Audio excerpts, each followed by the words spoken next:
I work at the Jewish Federation. I am the Director of Jewish Education and Engagement, and I am your Zoom driver for tonight. So if you have an issue or something, you just write me a note in the chat box and we will do our best to help you. And my co-Zoom driver is Diana Tubman. She really is the person who knows how to use the technology. I'm just faking. So with that, there was more I wanted to say. Hold on. All of these programs over the course of the weekend were collaboratively developed between a whole variety of agencies and individuals in the community. There are about 21 different agencies, affiliates in our community that work together, which is really beautiful. I would say check back to the website because it's not too late to join the other things that are happening over the weekend. There are lots of classes that are being taught tomorrow, from cooking to learning with the girls from Derech HaTorah to rabbis. There's a Havdalah program on Saturday evening. There's a comedian. There's teaching on Sunday morning. So there's lots to do.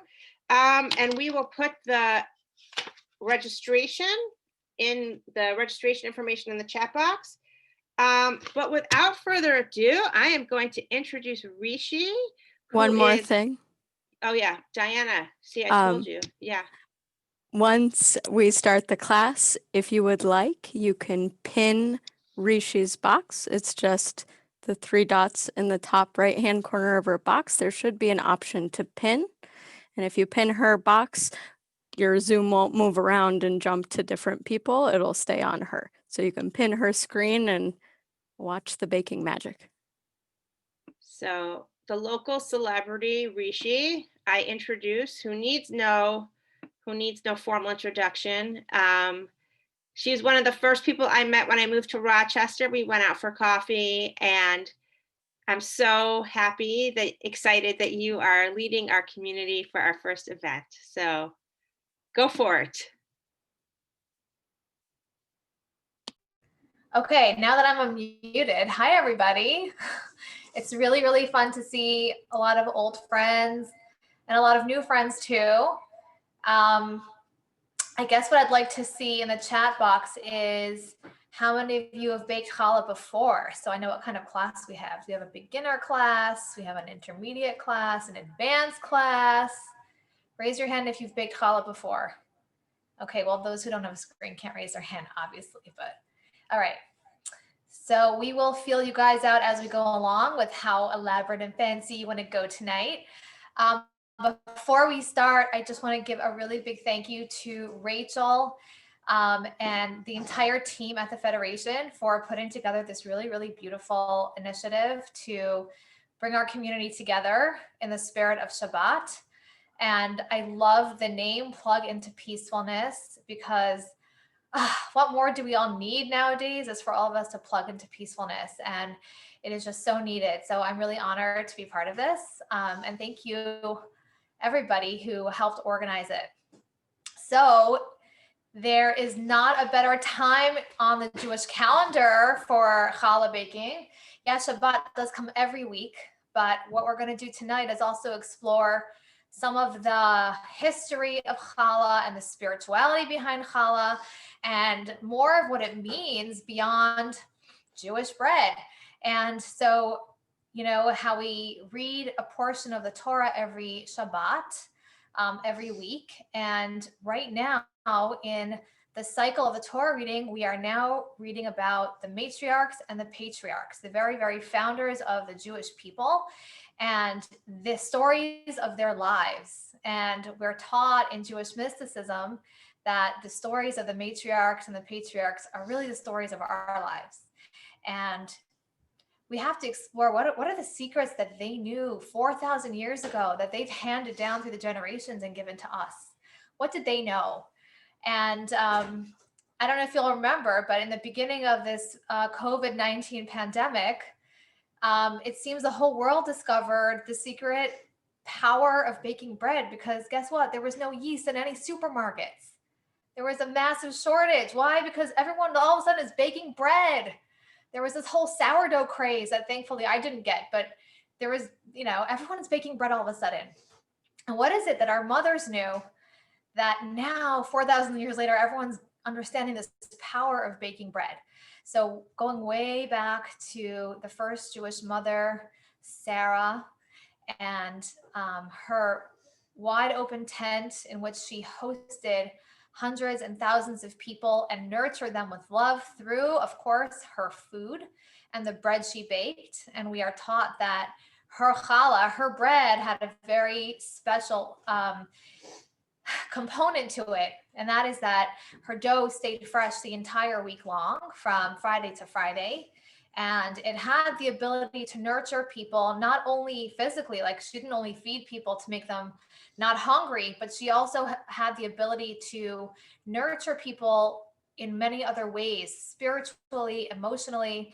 And we're also taught that when Sarah passed away, and then Rebecca, and I think this is already last week's Torah portion and this week, when she marries Isaac and becomes the next mother of the Jewish people, all of those miracles and all of those blessings that Sarah had, now Rivka carries them on. And so they were handed from Jewish woman to Jewish woman all the way down to us.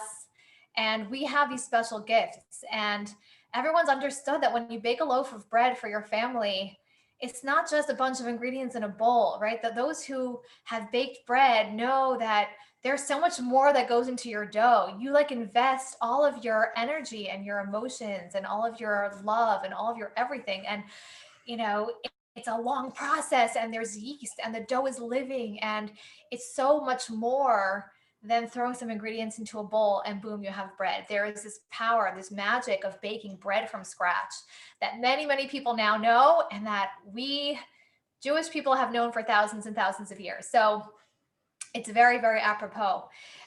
So let's get started. Okay, how many of you are actually baking along with me?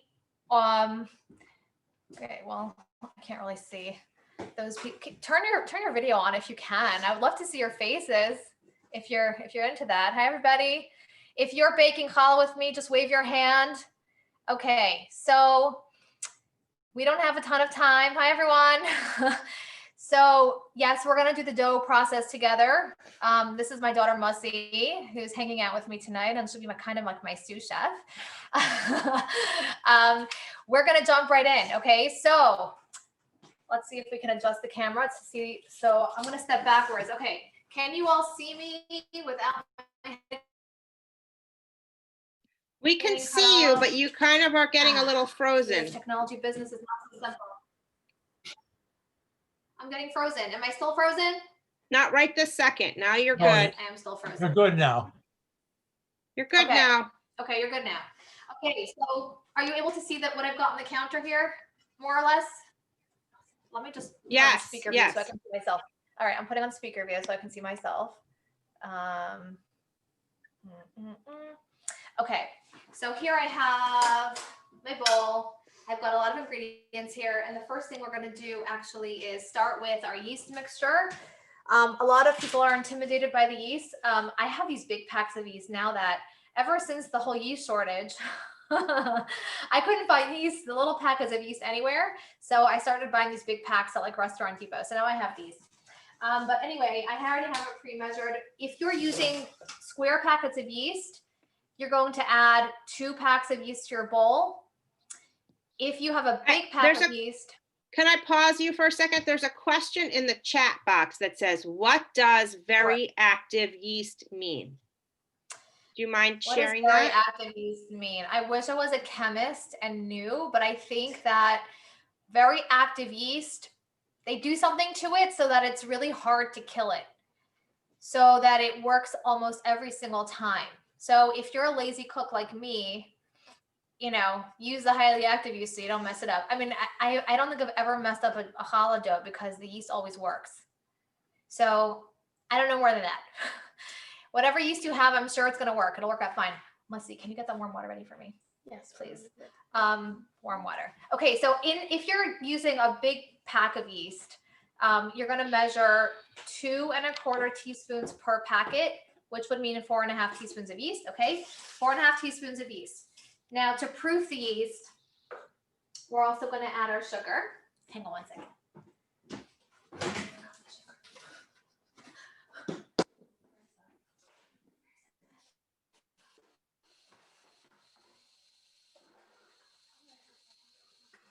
I love seeing all the faces. I love seeing all the kids helping their parents tonight. Okay, the yeast and the sugar are going to go together because, as we all know, sugar helps yeast to activate. Then we're going to add water. So now here's the thing about water. We need 2¼ cups of water. Okay, the water should be warm. If it's too hot, it might kill your yeast. If it's too cold, it won't activate your yeast. So tepid water or very warm water will work to proof your yeast. While I'm waiting for my water to heat up, a little challah trivia. How many ingredients go in the challah dough? Count. We got yeast. 7. We got water. That's right, 7. We got yeast, water, sugar, oil, eggs, salt, and flour. 7. The significance of 7 ingredients: Shabbat, 7th day of the week. Almost everything that has to do with challah baking, there's always some symbolism behind it. So I'll pepper in a little trivia here and there. Okay, so here I have my warm water. I'm gonna add it in. And after a couple of moments, you'll start to see the little pillows. It's like pillowy. Okay, so Musi has a camera right up close to the bowl, so you can see what's happening here. Okay, so we have kind of 2 screens going on, but for the purposes of this class, we're not going to wait too long. There are some people who like to wait for the yeast to really get foamy. You know, after a moment or 2, your yeast is ready to go. That's the magic of the highly active yeast. And we're going to move right along and add eggs. Okay, so for this recipe, we're going to add 2 eggs. The reason why I didn't crack them yet is because I want to demo the Jewish way to crack it, to check eggs for blood. In Jewish law, a little tiny drop of blood on an egg yolk considers the egg unkosher. So what we do when we bake is crack it into a clear bowl or a dish so that it's easy to check the yolk. The commercial white eggs usually don't have any blood in them, but if you are a brown organic egg person, that might be another story. So Rishi, how many chalot does this recipe make? That's a great question. This recipe is about a half a bag of flour, so you're going to end up with 3 large challahs or 4 smaller challahs. Wow. Okay. It's a bigger recipe than normal. For those of you who've been to Loaves of Love, the mega challah bake, we do a really small recipe, which makes about 2 medium-sized challahs. The reason why I expanded the recipe for tonight is because the most important part of baking challah is the mitzvah called hafrashat challah, which means separating the challah. And according to Jewish law, there needs to be a certain amount of flour in your dough in order to do the separation.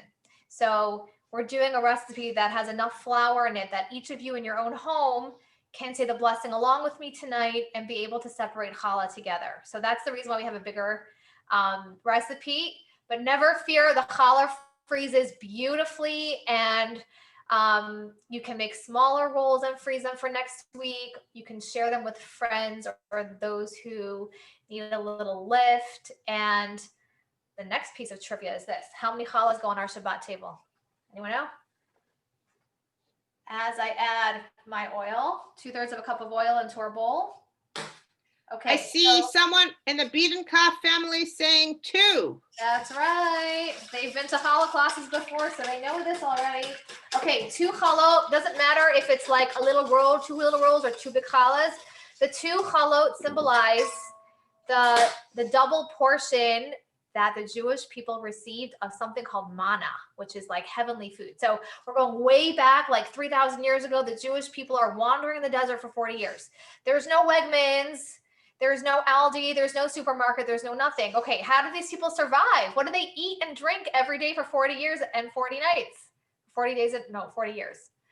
they received this like food from heaven. It's this like white, soft food that tasted like whatever you wanted, and it was called man. So they got man fell down every day, Sunday, Monday, Tuesday, Wednesday, Thursday, Friday, but on Shabbat, the man did not fall down. So what did they eat on Shabbat? On Friday, they got a double portion. One portion for Friday, one portion for Shabbat. So to remember the double portion, we have shtei halachem, 2 loaves of bread on our Shabbat table, on which we recite the hamotzi. Okay, so we have in here yeast, we have sugar, we have water, we have eggs, and we have oil. The last of our little ingredients before flour is going to be salt, a heaping tablespoon of salt. It's going to temper it all up. And then comes the fun part. Who's ready to get their hands dirty? Okay, this is the part where you're going to need your hands. Okay, hands are a great tool. If you're afraid of sticky dough, I have some tips. Here's the thing. The recipe for tonight calls for about 7 cups of flour. And I say about because every bowl of dough is a little bit different with the amount of liquid you have to the amount of flour. So what we're going to do is we're going to start with 7 cups of flour. And as we go along, we're going to sprinkle a little bit more until we get the right texture, okay? So the base amount of flour is going to be 7 cups, which I have pre-measured in this bowl. I'm going to add it in. I don't need gloves. I'm not a glove person. If you're a glove person, go right ahead. I like to feel my food when I cook it. Okay, so I guess the whisk can get us started, but pretty soon,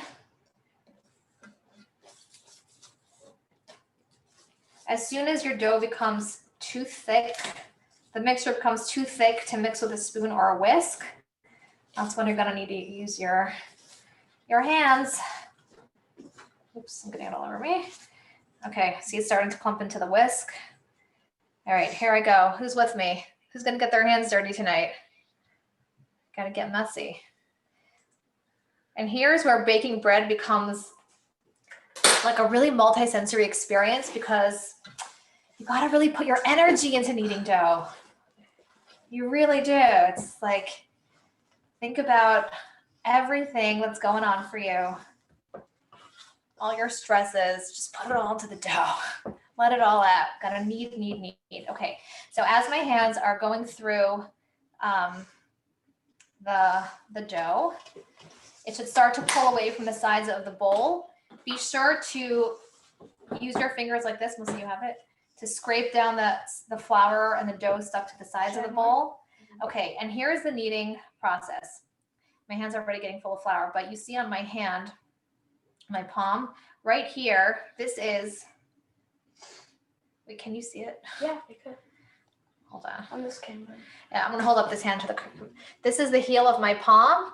You're going to use the heel of your palm to do the kneading, okay? And put all your energy into that. So what I do is I lift and push, lift and push, lift and push. The kneading process is really important because that's when the gluten strands get elongated and stretchy and it makes your dough really wonderful to work with. It looks like in my bowl of dough, the 7 cups of flour was basically just right because you see how the bowl is getting nice and clean. All right, this is the dough here. It's basically cleaned out the sides of the bowl. It's nice and dry. It's not too sticky. If you see that it's getting too sticky, do not do more than a sprinkle of flour and keep kneading.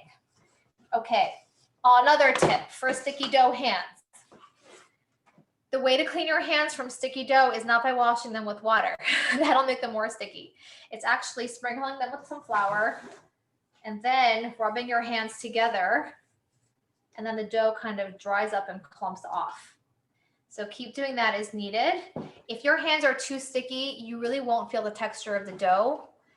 And then you may end up adding too much flour. If you add too much flour, your challah will end up being heavy and might be very dense. If you like your challah dense, let me go for it. We like the fluffy, pillowy, airy challah at my house. My almost 10-year-old daughter just said to me last week, she's like, you know, whenever I go anywhere for Shabbos, I don't like anyone else's challah, only your challah, she says to me. Quite a compliment. I just want to point out to everyone that there are two, you can see the dough. There's another camera that Rishi's daughter is put on it where it says Rishi Hine, where you can actually see the dough being Needed. kneaded. Thank you. I'll hold it up to this camera too, but just so you're aware. You can where see says it minus. actually, you can see her working her arm muscles there. Right. Okay. Put everything you've got into this dough. Ah. Okay. Rishi, do you ever use a mixer or a bread maker, or you always do it this way? No, I never do it this way. I do it this way, like when I'm teaching a class or I'm demoing, or when I'm baking challah with my little preschoolers. At home, I do have a very large capacity, heavy duty mixer. I dump it in there because I make challah almost every week and in big quantities. So, and I'm just too busy to get messy. Okay. So, yes, if you have a KitchenAid with a dough hook, that works beautifully. But I have to say, there is something really, really special about doing it by hand.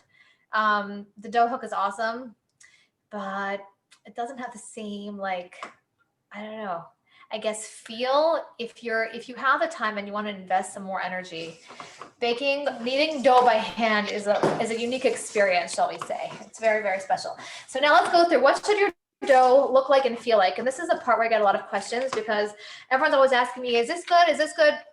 So let me show you that your dough should feel like soft and squishy and a little bit of elastic, so that if you push it, it kind of bounces back. Like if you stick your finger into it, if it just dents and doesn't move, it may be too heavy, but if it kind of springs back a little, then you know you have a good texture and a good consistency. So Okay. what should you do if you don't have a good consistency? Should you add more flour, or if your dough is too sticky, meaning if you're not able to hold your dough like in your hand like this and it's just getting all over the place, you do need to dust with flour. And when I say a dusting, just a dusting, because very often all it needs is a dusting to take the sticky component off the top of the dough. But there's actually enough flour in the dough, meaning it doesn't need more flour in the dough. It needs to take away the stickiness. So you just need to dust a little bit. If your dough is too heavy, okay, so you'll have heavy challah. It'll still rise. It'll still be good. I promise. No big deal. At this point, I would like to know where everybody else is up to with their dough. If we should take a pause and wait for people to catch up. If we're more or less ready to move on. I see everyone's hard at work in their kitchen, those who have their cameras on. If you feel like your dough is nice and kneaded, what we're going to do at this point, and you're ready to leave your dough alone, we're going to, what? We're going to cover your dough now with either a clean kitchen towel or a piece of paper towel. Let's see if I can get a paper towel.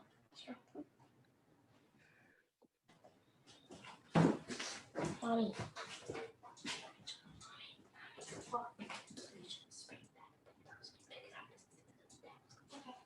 Bottom paper towel fast.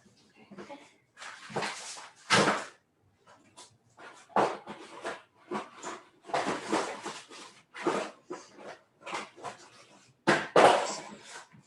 Okay. Shall we move on? We're going to take a little bit of a break, okay? Normally, what you would do now at this point is put your challah to sleep. Challah takes a nap for about an hour until it's doubled in size. But we don't have so many hours tonight together on Zoom. So we're going to take about like 2 or 3 minutes to let the dough rest before we start shaping our dough. And if you want to wait and just watch and rewind the video, if there's a recording and do it again later, you can. I have a bowl of already risen dough that we're going to use to shape the challah.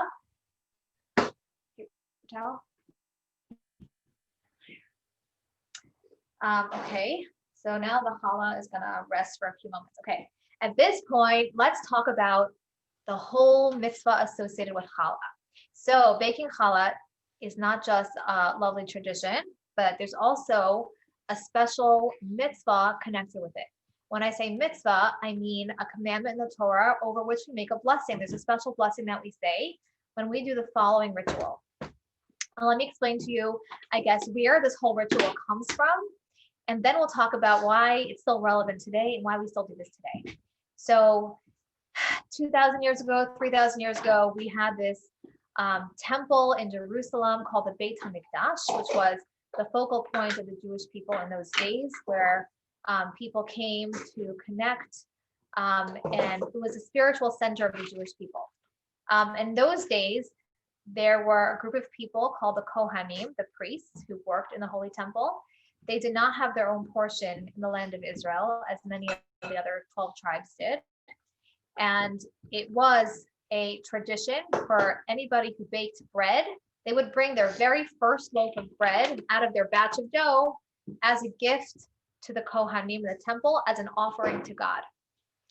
And the same goes for people who had vineyards or orchards or vegetable fields. The first of their crop was always brought to the temple as an offering to God, to thank God for the blessing of their dough, the blessing of their fruits, of their bounty, of their crops, and as an acknowledgement that everything that they have, their bread, the fact that their crops grew, their harvest, all comes from the one above, all comes from our Creator, from God. And nowadays, there is no temple, there are no Kohanim, there's no one to bring our first loaves to.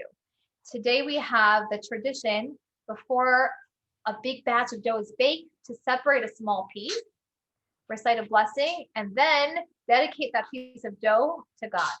And we don't have any benefit from that piece of dough. So you can either put it under the broiler and burn it.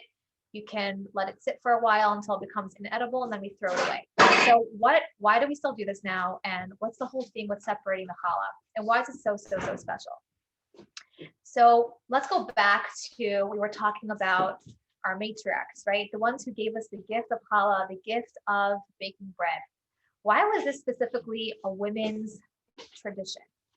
Now, there are 3 special mitzvot that were given, especially to women, that is women's privilege. Now, and of course, anybody can bake challah, guys too, but it is a women's privilege. And why is that? So back to the idea that the blessing, the gift of Sarah's dough, of a woman's challah, a woman's bread, is that it's not only to satiate someone in a physical sense, but it's also satiates the family in many ways. And this quality of nurturing and giving sustenance to others is a feminine quality, and it's one of the gifts of being a Jewish woman. It's the idea that we can nurture our families, nurture our communities, nurture those around us with love, physically, emotionally, mentally, spiritually, instilling the love of Judaism within our families, and instilling a faith, and instilling all of our values within our families is something that women were gifted with innately, that ability to do so in a very unique way. And so when we are separating the challah, it's an acknowledgement. It's a way to bring God not only into our kitchens, not only into our homes, but also into our own consciousness.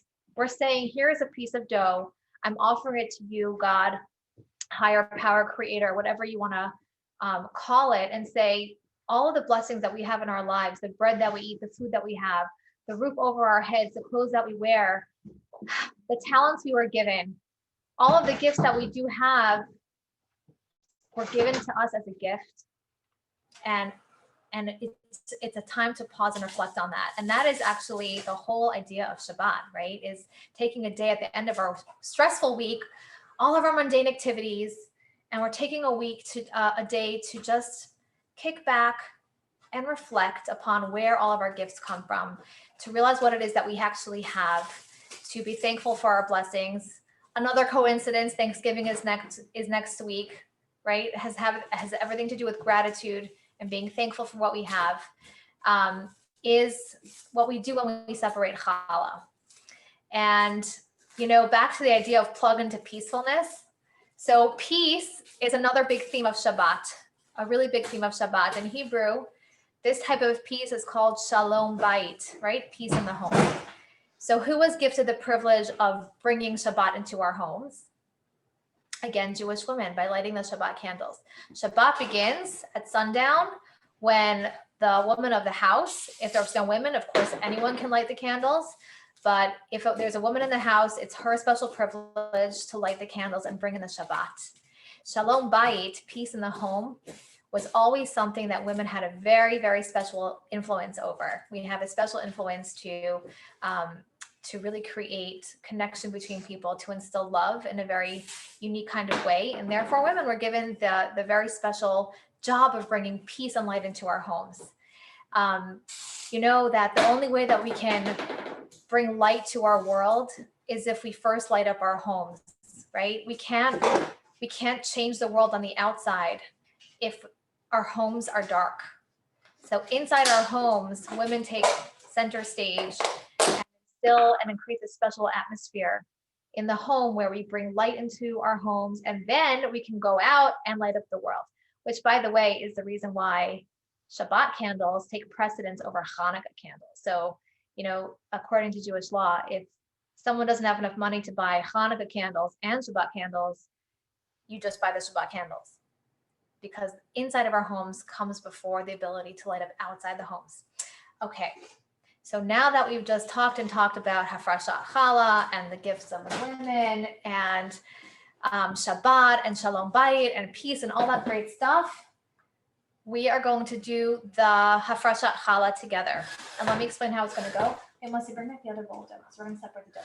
That's it? Okay, so in your booklets, which either you got in a PDF format or you got the actual booklet in, I guess, your bag, there is this page. And it has the text of the special blessing that we're going to say. It's written in Hebrew, but it's also transliterated, and it's also translated. So if Hebrew is not your thing, you can say it in English. Any language works. We are going to cover our challah bowl with something, a cloth or a paper towel. We will say the bracha together. When we say the bracha, when we say the blessing together, it's actually a very special time for prayer. It's a spiritual moment. So if there is anyone that you would like to keep in mind for a blessing or a prayer, if somebody needs some healing or any kind of blessing, please keep that person in mind. Tonight, I'm going to keep in mind a very close friend of mine from high school. Her husband has been ill from COVID-19 ever since March. And I'm going to dedicate tonight to him, and his name in Hebrew is Chaim Shneir Zalman Ben Hinda Yocheved. And we pray that he has a complete and full recovery. So keep in mind anybody you'd like to pray for as we say the blessing together. And then we'll remove a piece of dough about the size of an egg. So if you've got your bracha handy, you can say it along with me in your kitchens. Baruch atah Adonai Eloheinu melech haolam asher kiddeshanu b'mitzvotav v'tzivanu lehafrish challah. Now we reach into our bowl and take out a piece of dough about the size of an egg or bigger or so. This dough, we're going to wrap up in foil. I'm going to burn it either over the stove or under the broiler. And this is the piece where we acknowledge that this gift of bread, all of our material blessings comes from the one above. Okay. Now that we did the Hafrashat Challah, now comes the fun part. Who's ready for some braiding, for some shaping? Okay, Rachel, thank you for the, the hand motions.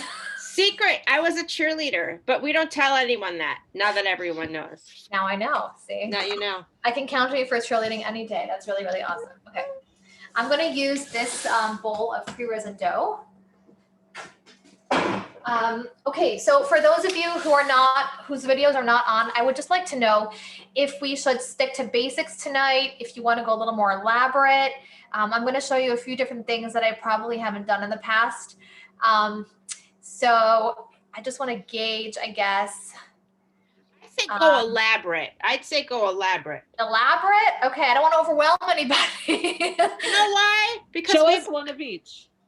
There you go. Okay, a simple and a more complicated. Well, I actually had 3 and then one really, really over the top one, but you know what? We'll just start with basics.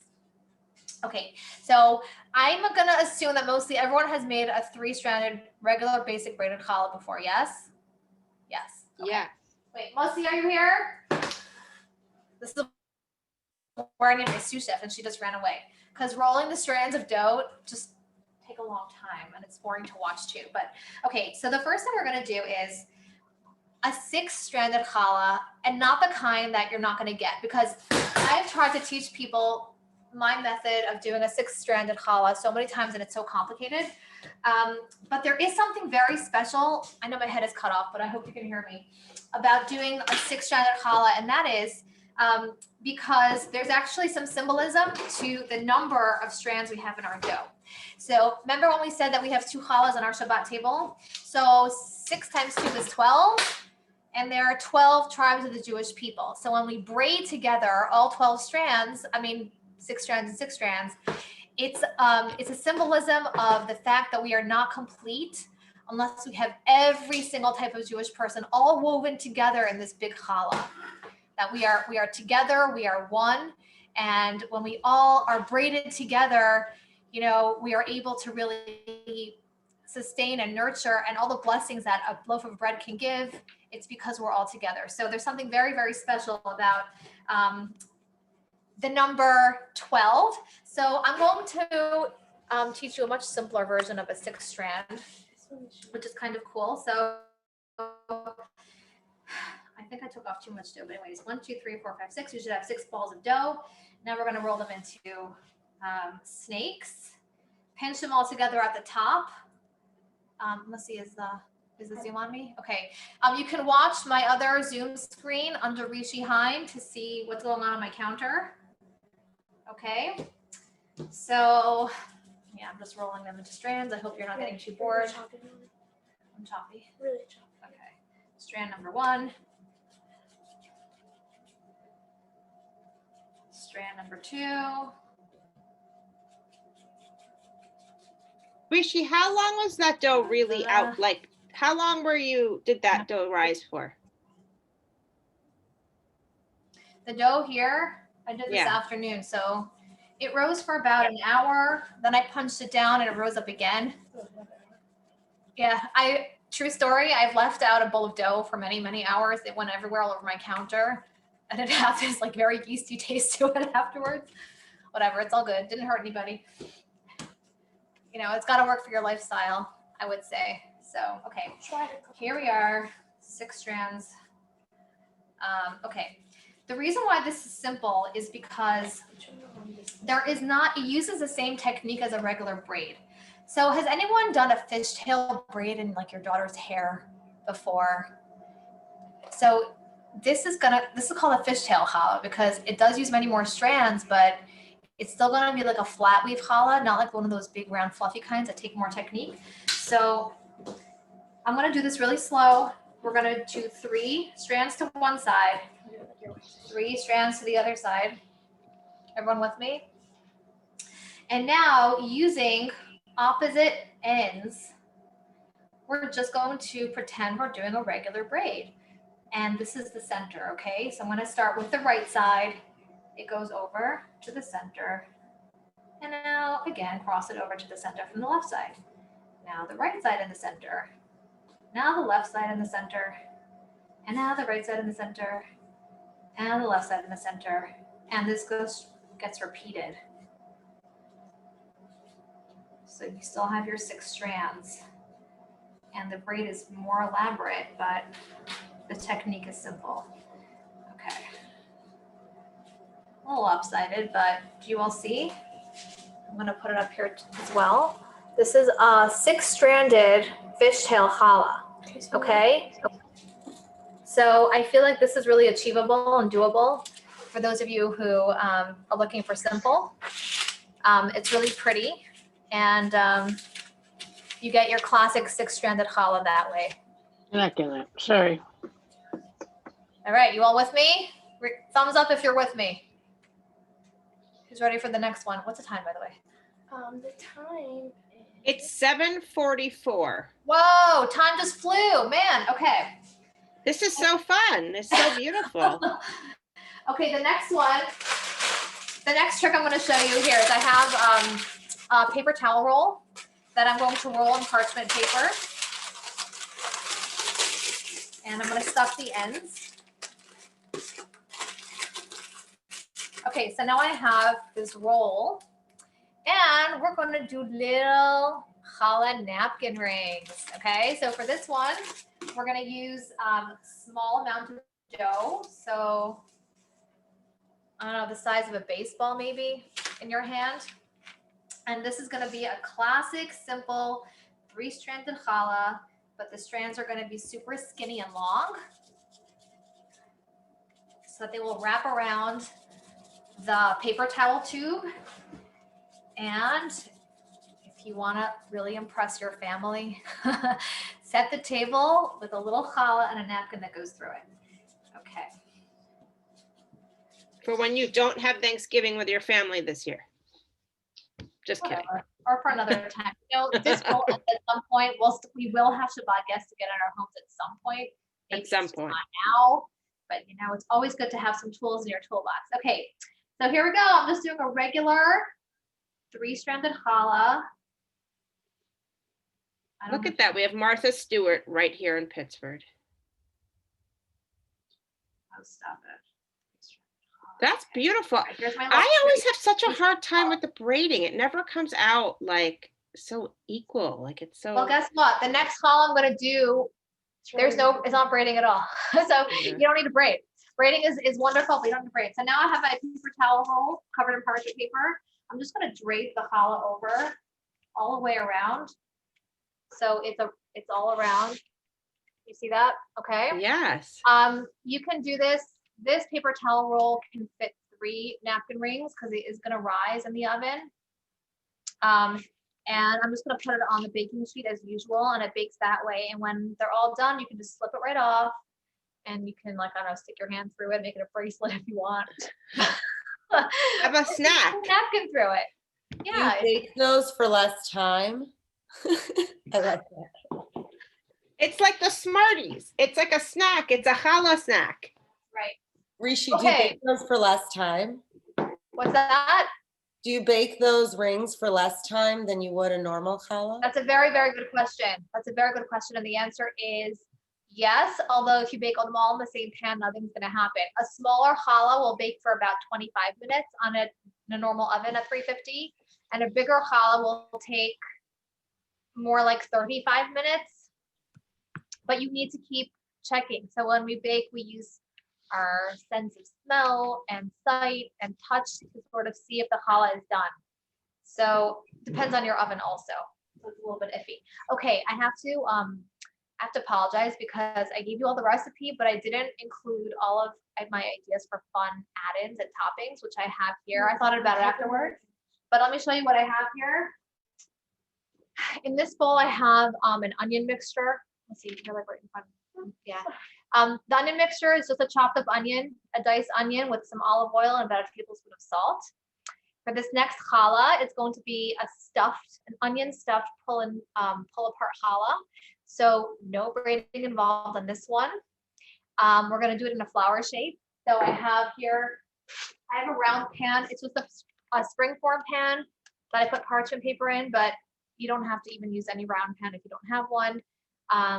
Or anything, but I'm just going to use it because it helps. So once again, we're going to do 6 balls of challah, and my wonderful friend from Stamford, Connecticut, Leah Shemdo, taught me all of these fun tricks, and I still do them all to this very day. 1, 2, 3. You just need one person in your life to like teach you the thing that you just never forget. So this is one of the things she taught me. So 1, 2, 3, 4, 5. And 6. Okay, so now they're kind of just dough blobs on my counter. I'm going to give them a good sprinkle of flour to get the sticky off.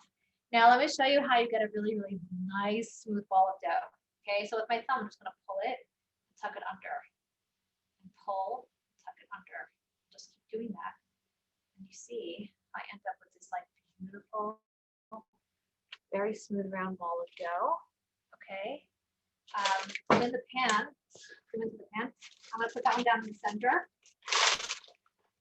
We're gonna repeat with the remaining 5 balls of dough. Just kind of pull them over, tuck on the bottom, pull over, tuck on the bottom, kind of pull it until the top is really nice and smooth. And then the other 5 balls of dough go around in a circle. Ooh. Just before you put it down in your pan, take your finger and poke a hole in the middle like this. Okay, so now it looks like a bagel. Okay, do this to all of your balls of dough because they're going to get a stuffing if you have this. Okay, I'm just going to show it to you this way, but you don't have to do it that way. Okay, so they're all going to become smooth round balls and then a bagel hole in the middle. Okay, so who likes challah sweet? Me. Are you a sweet person or are you a savory person? Okay, I have a very sweet tooth, but I like my challah savory. Sorry, I don't like it sweet. Normally in my challah classes, we have all different types of options of what you can add to your challah. Cinnamon sugar is a classic. For those of you who like raisins or dried cranberries or chocolate chips, those are all really good sweet options. Around Rosh Hashanah, when challah is supposed to be sweet, we go a little nuts. We do like a streusel crumble and like a honey glaze, and you go all nuts with that. Tonight, I'm going to do some savory. So we have the onion mixture, and then another mixture that I have that I'm going to show you is garlic and herbs. So which is crushed garlic, chopped up herbs, and some olive oil. But you can easily use dried herbs as well. Okay, this is what it looks like now. All right, I have 5 sort of bagels in my pan, as you can see. Okay, so my onion mixture.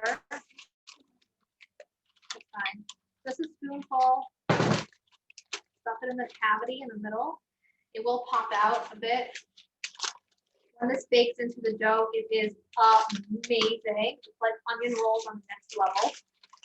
So good. I highly recommend. You take the extra like 5 minutes to prepare the onion mixture. It's like amazing. So good.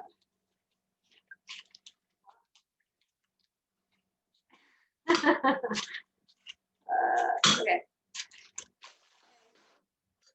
All right, that's it.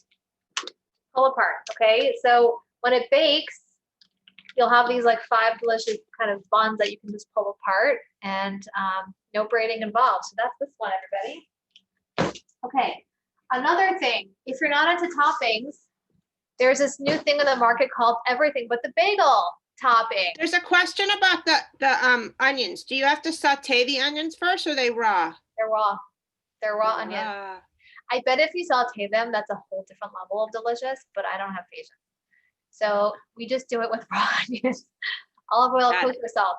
This is my favorite thing in the world, and you do nothing.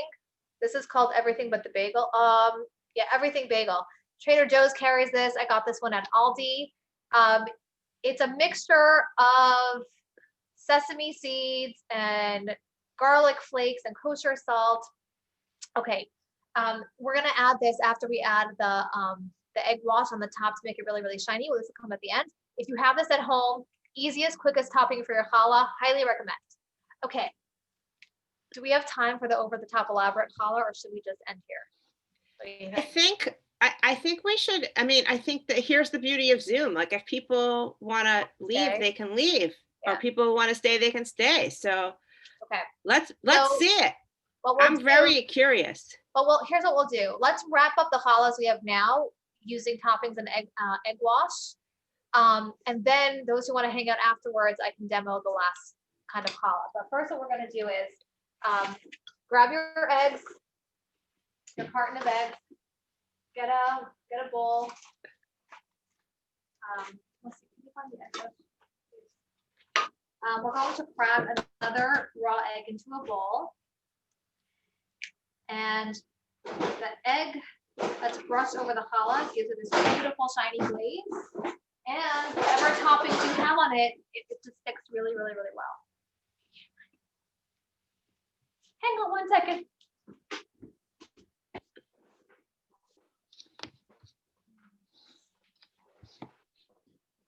All right, How's found it. everybody doing? Oh, she's back. I'm back. This is a pastry brush. If you don't have one, use a paintbrush. Use a spoon or a fork. I'm just going to beat up the egg really, really, really well.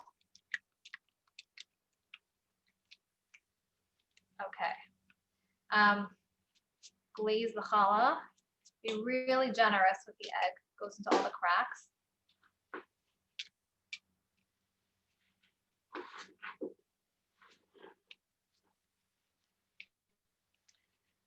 Okay. Now let me just tell you, if you're gonna bake these tonight, let your challah sit on your pan for another 20 minutes or so. Your oven should preheat until 350 degrees. Your finger's blocking the camera. And then these will bake, depending on the size, 25 to 35 minutes. I'm gonna give this challah a little sprinkle of my everything bagel. Get it open.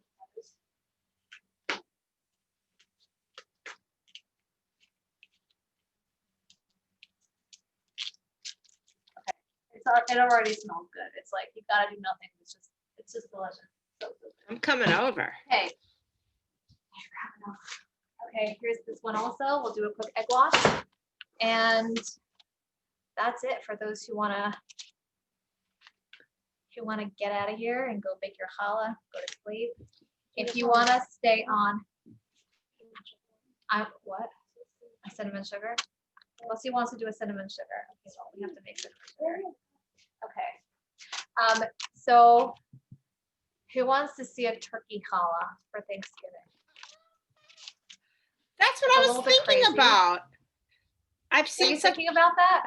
well, because I have like a friend who like makes a new shape every week and she puts it on Facebook and I feel so like I can't even master the braid, you know, and I feel so inadequate. You know, when I saw this picture of the Thanksgiving turkey challah, it looks like, oh my God, this is over the top. But guess what? It's just a bunch of balls of dough all smushed together. So there's no intricate braiding or rolling or twisting or pinching. It's just a bunch of balls of dough. And if you place them right, it actually looks like a turkey. It's crazy. So with my remaining dough, I'm just going to get started. And if, you're all dismissed if you'd like to go. All right, fine. Okay, I'm going to sprinkle some more dough on my counter. While she's Yeah, I just want to say that like I just put in the chat the webpage. If you want to go back and register for other things, just click on that and you'll see all of the things that are happening tomorrow, Saturday night and Sunday, and registration is still open. So that's there for you. Okay. All right, you ready? The first thing we're gonna do is make the turkey's head and the turkey's belly, shall we say. So same technique of making a really smooth ball of dough. Okay. You can pinch off the end, you have a really, really nice ball. I'm going to put it straight onto the pan that I have here so that I don't have to actually pick it up and move it because that will make it a whole thing fall apart. Okay, so if you're gonna do this with me, put it straight on the pan. Here's turkey's head. Now we make a big one for the front of the turkey, the belly, shall we say. What? Yeah. Okay, so now here we have, can you see the head? The head and then the belly. Okay. I'm gonna put a little piece of dough right here for like, I would say the beak or whatever you call it. Right here. On the bottom of the head. What? I need to find 2 chocolate chips for my eyes. Okay, the rest of the turkey is just a bunch of little balls of dough. Okay, so when I mean little, I mean like, again, like golf ball size, I would say. Lots and lots of little balls of dough all over. So we're gonna go all around the turkey like twice with little balls of dough. Okay, so I'm just gonna start here and keep going. By the way, another Thanksgiving challah idea is to put pumpkin in your dough. I have never tried it. Oh, and also pumpkin pie spice. So I've never tried it, but from what I understand, it's really, really simple to do a modification to add like canned pumpkin and pumpkin pie spice, and you'll get this like delicious pumpkin-y, sweet challah situation. All right, can everyone envision this turkey? Can everyone kind of see it coming together? I can totally see it. You can totally see it, but you see it's just a bunch of balls, Rachel. I'm sure that you can do this. Not that you would want to, but you know, if you I might. Maybe it's like an activity to do over Thanksgiving this year. Yeah, and you know what? Then send a picture and send it to your friend who's so fancy with her challah and see, like, see, I can do this too. Okay.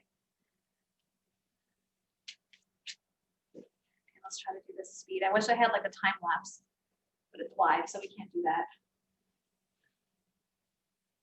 Let's try to do this as fast as I can. Go on its ways. Anybody have comments or questions or anything you wanted me to talk more about? And whoever's running the Zoom can let me know if someone's chatting a message. The recipe for the onion mixture, is someone asking? But this is still left behind. I sent them. I sent the recipe, but if there are some people that have messaged me privately that I will resend it to. Okay. The recipe for Oh, they want the recipe for the onion. okay, so, oh gosh, I wish I knew measurements. Take 1 medium-sized onion and dice it up very finely. Add 2 tablespoons of olive oil, and then add 1 tablespoon of kosher salt. That's your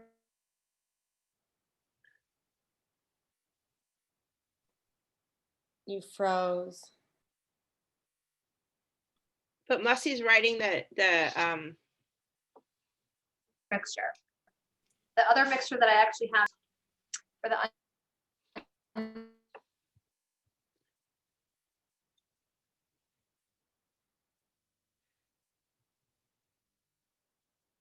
yeah, you're frozen. You should unmute the camera Then you phone and use that one so we can hear what you're saying. Oh, you mean not her daughter should unmute? Yeah, unmute the second camera so we can hear what's going on if Rishi's frozen. Oh, yeah. The only problem is it's creating a really bad echo. Only problem is So- you have to mute the you have to So mute mute the the- other one. Yeah, Mute the mute- first thing. Yeah, mute the first one. And then unmute the second one.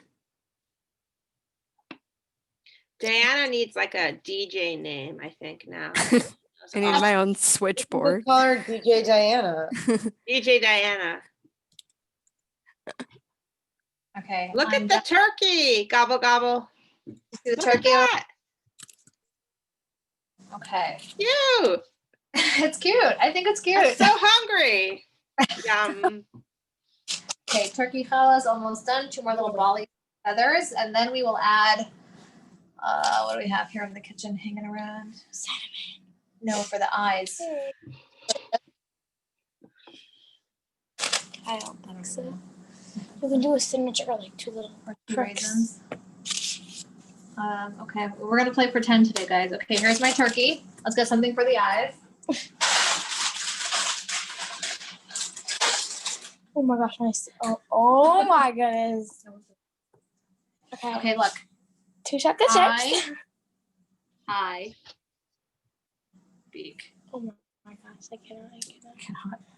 Well, it looks like a What is turkey. the eye? Is it a chocolate chip? Pretend it's chocolate chips. Yeah. There's a turkey challah. When it bakes, gobble, gobble, gobble. Yum. That's all I got, ladies. Do the yummy one. And then, ladies and gentlemen, so here's the last thing I want to say to you, that if you find yourself in the kitchen baking challah, and I know many of you do bake challah from time to time, please don't lose the booklet because you have a chance to turn what is just a regular bread baking activity into a special mitzvah that becomes a spiritual thing if you take just a minute to do the Hafreshat Challah. It takes like 10 seconds to do, to say the quick blessing, separate a piece of dough, and then the effects are just ripple and far reaching. So don't forget that very, very important part of baking challah is to actually separate the piece of dough. It is a special time for prayer as well. And what else can I leave you with? Rishi, Yeah. I have a question. When you after you punch down the dough the first time, do you then let it rise again, or do you start to braid it then? You let it rise again? Depends what I'm doing. I have a bunch of little kids at home, so sometimes I mean to start braiding and then I don't get to it, so it rises again. By default, if I have the time, I just like braid it then. You will find recipes that'll tell you, oh, it has to rise twice. Guess what? It doesn't have to rise twice. Like, we're not even letting it rise the first time during this class, and your challah will come up fine, I promise. So this challah dough that I'm using now did rise twice, but you don't have to let yours rise twice, depending on if you have time or not, you know? So, all right, so then you punch it down and then you just separate it and braid it and boom, you're done. But you said you let it sit a little bit before you put it in the oven? Yes, once your challahs are shaped on your pan, you need to give them like a good 20, 25 minutes to sort of start to rise again, because when you shape your dough, you're squishing all the air back out. So to give it some time to fill back up with air before you put it in the oven is a very good idea. If you bake it right away after shaping, it won't have enough time to rise the way that it should, and it will end up being very heavy. So Okay. let it counter 20 minutes while your oven is preheating, and then go ahead and bake it. Great, thank you. Any other questions? תודה רבה. Bevakasha. All right, friends. Thanks for joining me tonight. Rishi, thank you so much for kicking off our weekend of plugging into peacefulness. It was amazing. We appreciate it, and really, like, thank you for bringing us all together. Thank you, Rishi. You brought us together. It's an honor and a pleasure. Goodbye, everybody.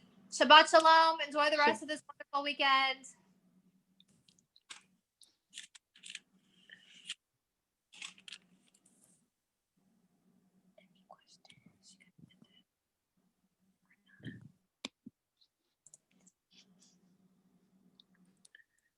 You're getting a lot of comments.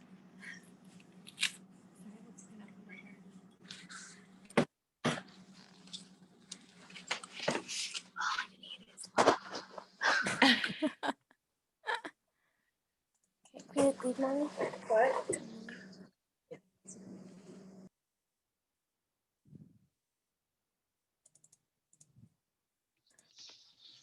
You don't have to go home, but you can't stay here because the class is over. Bye, everyone. Just gonna put everybody in the waiting room. Goodbye.